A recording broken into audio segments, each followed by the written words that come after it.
Good morning and happy Friday. It's high five time. Let's come up a little bit higher in the things of God. Yesterday I started sharing to you about Isaiah 65:8, and that is the cluster judgment. Now, remember I told you that I was taking communion in January 2008, and the Lord said, no longer will you take communion for yourself, but for your cluster. And now this is what a cluster is. This is a cluster of grapes. And grapes are harvested in the fall feast time. Now, if you look down at these little ones, they sure don't look like they're ready to be picked, do you? And then you may see another one that looks like it's going to turn into a raisin pretty soon. But they're picked in clusters. Grapes are picked in clusters. And Isaiah 65:8 says, when the wine let me find it, I don't want to get this one wrong. Isaiah 65:8. As a new wine is found in the cluster, and one says, do not destroy it, for a blessing is in it. So I will do for my servant's sake, that I may not destroy them all.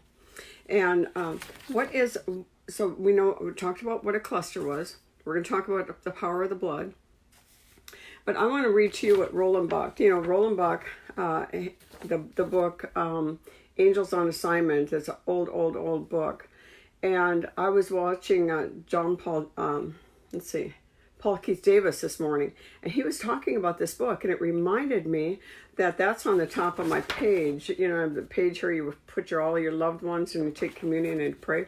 And I all the way around it, I've got all scriptures on the blood.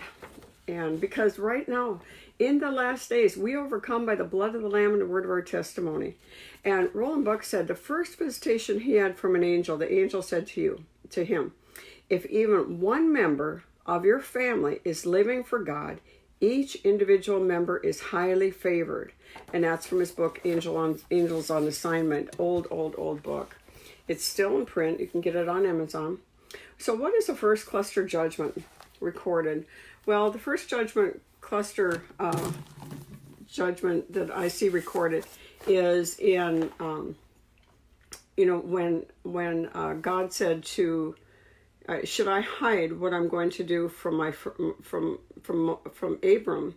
And he went and told him what was going to happen in Sodom, that he had sent two witnesses. Even in courtrooms, you have to have witnesses. That you cannot just, you have to have a witness of 2 or 3 people.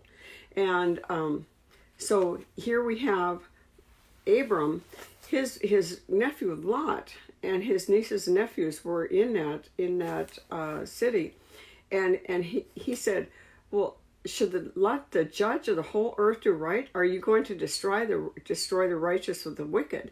And he started talking him down. What about 50? And I got all the way down to 10. And he figured, well, surely there's 10. Lot's in there, and his family. I'm sure he's serving God, and so he said.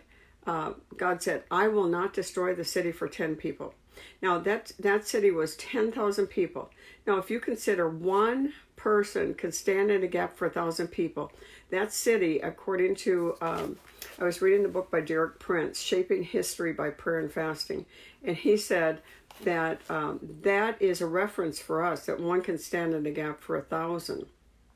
If 10 people can stand in the gap for 10,000 people. And so here we have the power of agreement to stand in the gap for a city.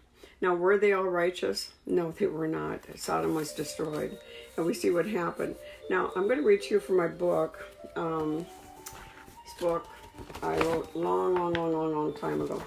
Actually, I think I wrote it in 2009, something like that. A cluster judgment is a catastrophe that happens in a widespread region or area, such as an earthquake, a famine, a hurricane, etc., that affects a large group of people. In technology, a cluster could be a group of computers linked together, what we call the World Wide Web. Medically speaking, cluster could be a cluster of cancer cells in one area. In science, it could be astronomy. A cluster could be stars grouped together in one close region. When a nation is judged, it's not, there's judgment for individual person, but there's time of judgment for a nation too. And when I would say, you remember communism in Russia, USSR, was 70 years, and then all of a sudden they had freedom.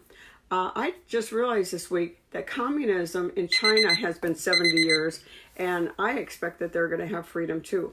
Now, we're going to continue on this Isaiah 65:8 for all next week. So we're going to talk about that. I'm going to give you examples of things that have happened, people that stood in a gap for their city, for their nation, and the nation or in the city was judgment was stopped.